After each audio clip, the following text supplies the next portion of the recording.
A spontaneous trip to get a piercing turned into a near-death experience for a Queens woman. Yeah, tonight we're hearing from her about the nose piercing that nearly killed her and the doctor who saved her life. It's a G thing. G Thing, brought to you by Northwell, who believes when we raise health, we raise everyone. Northwell, raise health. It was a spur-of-the-moment decision during a shopping trip that could have cost one woman from Queens her life.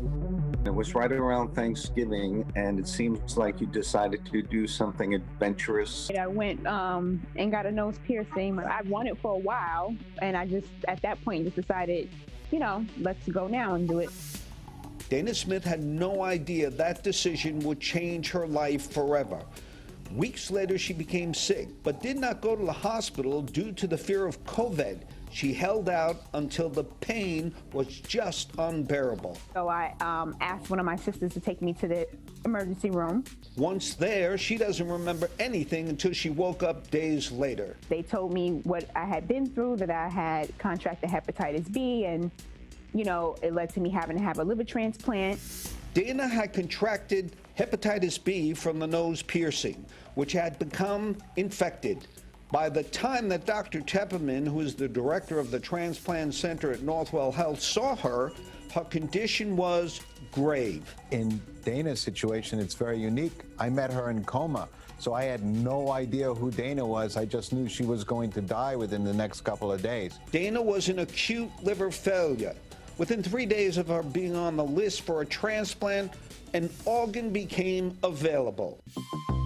We were incredibly lucky to get an organ because it was a race, and another day she wouldn't have lived.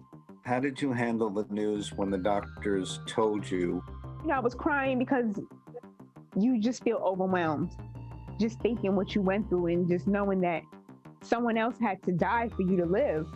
It's very overwhelming. There's so many people who weren't involved in me being here today, and it's just, how could you really thank them for saving your life?